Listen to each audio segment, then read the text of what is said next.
I knew, with absolute certainty, that by the end of this evening, Sterling's celebratory feast would transform into his public undoing.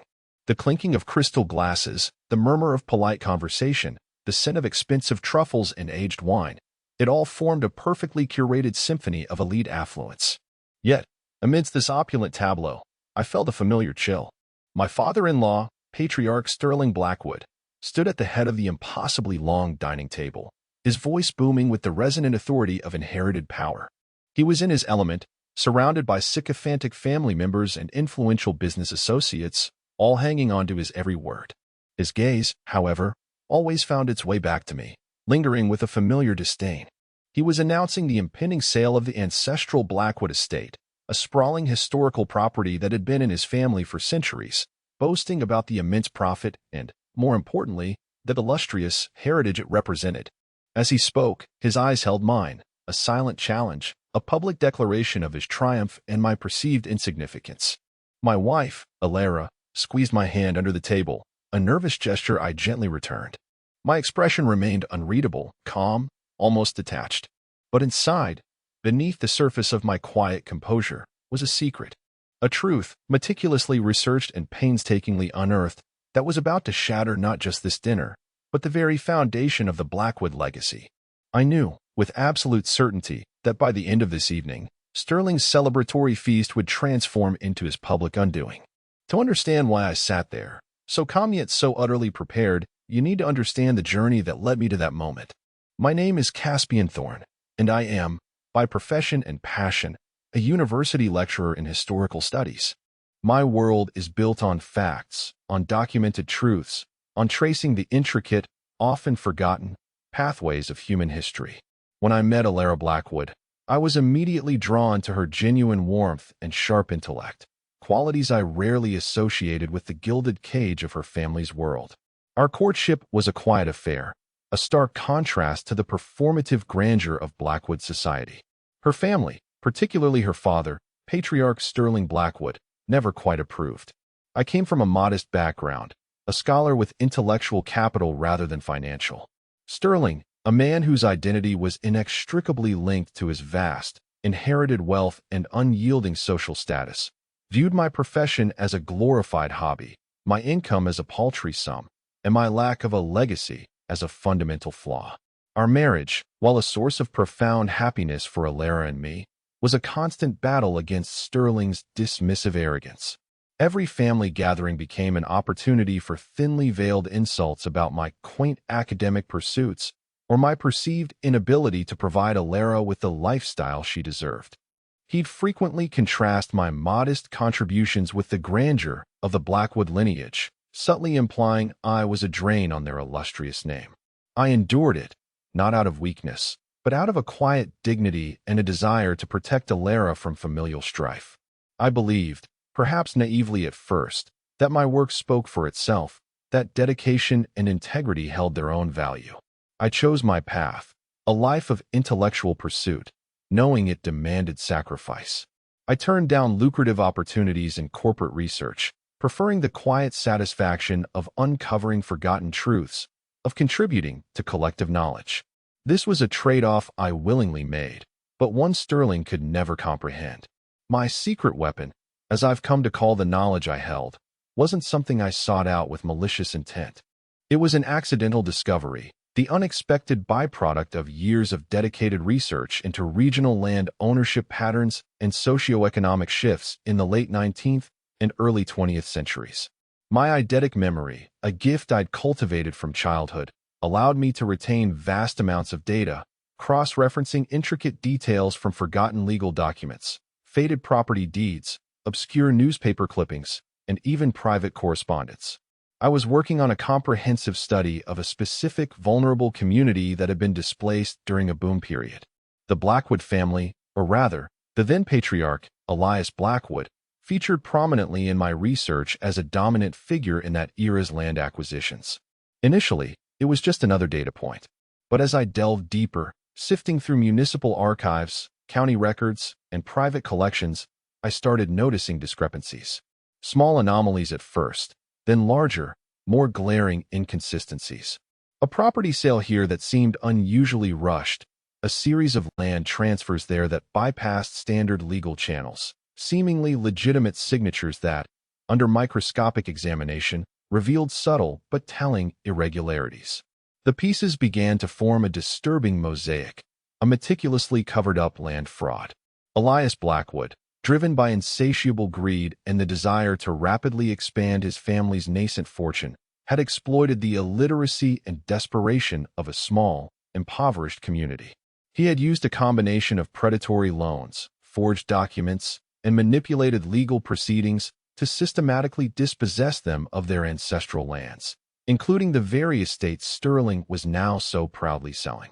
I found private letters from Elias himself, detailing his cunning strategies, his dismissive contempt for the uneducated folk, and even explicit instructions to his lawyers on how to obscure the paper trail. The fraud was brilliant in its complexity and execution, designed to be unearthed only by someone with an obsessive dedication to historical detail and an eidetic memory for facts. Someone who could see the threads connecting seemingly unrelated documents across decades. The why shifted from academic curiosity to a profound sense of justice. It wasn't about vengeance, it was about truth. It became clear that the Blackwood legacy Sterling so fiercely protected was not built on illustrious heritage, but on a century-old betrayal. I knew then that one day, this truth would need to see the light. In the weeks leading up to the infamous dinner, Sterling's condescension had escalated. The impending sale of the ancestral estate had inflated his ego to monumental proportions. He saw it as the ultimate symbol of their family's enduring power and a final, undeniable vindication of his disdain for my insignificant life. He'd made pointed remarks about how the sale would allow Alara to finally live properly, implying I had denied her such a life. This constant erosion of my dignity, coupled with his blatant glorification of a tainted legacy, solidified my resolve. I meticulously organized my evidence, creating a clear, irrefutable narrative. I didn't just have documents. I had a story, a timeline, and cross-reference proofs that built an ironclad case. I didn't announce my intentions or make grand threats. Instead, I quietly prepared. I consulted with a trusted, ethically minded legal historian, a former colleague, explaining my findings in a hypothetical context, making sure my interpretations of the historical legal documents were sound. I also ensured that certain key individuals would be present at the dinner, not just family, but a prominent corporate lawyer who handled many of the Blackwood family's affairs and a local historical society dignitary who, unbeknownst to Sterling, had been informally collaborating with me on my regional land history project. My silence, my almost serene composure, was interpreted by Sterling as resignation, even defeat. He mistook my quiet diligence for weakness, my patience for passivity. He believed I was simply accepting my fate as the outsider, the academic who knew his place. Every dismissive glance, every arrogant chuckle, every condescending remark he uttered only served to sharpen my focus, to hone the edge of the truth I was about to unleash. He was digging his own grave with every boastful word, and I was merely holding the shovel, waiting for him to finish. The climax arrived with the dessert course, a lavish affair of spun sugar and exotic fruits. Sterling, fueled by several glasses of an impossibly old vintage, rose to make his final, triumphant toast. He raised his glass, sweeping his gaze across the room, finally letting it settle on me with an almost triumphant smirk. And a legacy, he boomed, a concept some truly understand, built not on fleeting fancies, but on generations of foresight, astute investment, and unwavering commitment to family prosperity. This estate, soon to bring us untold returns, stands as a testament to that indelible Blackwood heritage. He paused, letting the words hang in the air, a thinly veiled jab at my own lack of such a legacy. It was my cue. I calmly placed my linen napkin beside my plate and rose. A ripple of surprise went through the room. I rarely spoke at these gatherings unless directly addressed. Alara looked at me, a flicker of concern in her eyes. Patriarch Blackwood speaks eloquently of legacy, I began, my voice clear and measured, cutting through the celebratory chatter without raising its volume. And indeed, the sale of the ancestral estate is a monumental event. It naturally piqued my academic curiosity, given my work on regional land ownership. In fact, I've spent the better part of the last 2 years compiling a comprehensive historical account of this very property. Sterling's smirk wavered, replaced by a flicker of annoyance.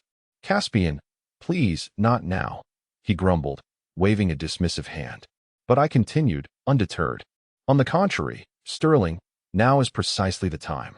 Because my research has unearthed something rather significant about that indelible Blackwood heritage, specifically concerning how this property came into the family's possession. I paused, allowing the tension in the room to build. All eyes were on me. The corporate lawyer, Mr. Henderson, looked intrigued. My studies, I continued, delved into the intricate details of late 19th century land acquisitions in this region, particularly focusing on the rapid expansion of certain prominent families. What I discovered about the acquisition of this particular estate by your ancestor, Elias Blackwood, is, shall we say, illuminating. I reached into the briefcase I had discreetly placed beside my chair and produced a slim, leather-bound folder. I have here copies of original municipal land registry documents, private correspondence from Elias Blackwood himself, and even a forgotten court transcript from 1898. They paint a rather stark picture.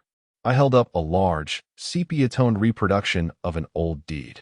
This document, dated 1897, purports to show a legitimate sale of the estate from the Gentry family, a small, agricultural community, to Elias Blackwood. However, what is conspicuously absent, yet clearly detailed in these follow-up letters, I produced several faded letter copies, are the predatory loans extended by Elias to the Gentry family, loans deliberately structured to be impossible to repay. What's more, this court transcript indicates a series of lawsuits filed by the Gentry family against Elias Blackwood for coercion and outright fraud, lawsuits that mysteriously vanished from the official record. Despite the discovery of duplicate copies in a private collection, I laid out each piece of evidence, pointing to specific dates, names, and clauses. My voice never wavered, each word a precise, surgical strike. Perhaps most damning, I announced, holding up another letter, is this letter, penned by Elias Blackwood to his then-attorney, detailing how to circumvent the Gentry's growing awareness of their rights and to ensure the paper trail is sufficiently muddy to avoid future scrutiny. He even outlines a plan to exploit their illiteracy, providing them with documents they couldn't read and having witnesses sign on their behalf, witnesses who were later found to be employees of Blackwood Enterprises. Sterling's face had gone from annoyance to disbelief, then to a sickly shade of white. His jaw worked, but no words came out. The room was silent, save for the faint clinking of cutlery from a dropped fork. Mr. Henderson, the lawyer, had leaned forward, his brow furrowed, his eyes scanning the documents in my hands. What you are implying, Caspian, he finally managed to stammer, is land fraud. Systematic, deliberate fraud. I am not implying, I corrected him calmly, meeting Sterling's horrified gaze. I am stating, with irrefutable historical evidence, that the very foundation of the Blackwood family's claim to this ancestral estate, and by extension, a significant portion of their foundational wealth, is built upon a meticulously covered-up century-old land fraud and a betrayal against a vulnerable community. The illustrious heritage Sterling celebrates was born from deceit, not foresight. I placed the folder down, closing it with a soft thud that echoed in the stunned silence. This property, Sterling, was stolen. The immediate aftermath was, to put it mildly, explosive. Sterling Blackwood, the formidable patriarch, stood frozen for a moment, his face contorting through a range of emotions, disbelief, rage, and finally, a profound, sickening fear. He spluttered, attempting to deny, to deflect, but my calm, factual presentation, complete with the physical evidence, had rendered him utterly powerless. This is slander. Lies, he finally roared, but his voice lacked conviction, trembling visibly. He looked around the room, desperate for support, but the faces staring back at him were a mixture of shock, horror, and dawning realization. Mr. Henderson, the corporate lawyer, was already on his phone, muttering urgent phrases into it. He had seen enough to know the gravity of what I had presented. His professional reputation, inextricably linked to the Blackwood family's legal dealings, was now on the line. Other family members sat aghast. Some looked at me with open-mouthed shock, others with a dawning sense of betrayal from their own patriarch. A few of the younger Blackwoods, more attuned to modern sensibilities, seemed to shrink in their seats, as if trying to distance themselves from the unfolding scandal. Alara, my wife, initially recoiled, her hand flying to her mouth. Her face was pale. She looked from her father, crumbling before her eyes, to me, standing there, an immovable pillar of truth. For a tense moment, I saw the conflict warring within her. Then, slowly, she reached for my hand again, her grip firm, offering silent support. It was a moment of profound validation. The dinner party disintegrated. Whispers replaced the earlier polite chatter, rapidly escalating into hushed, horrified murmurs.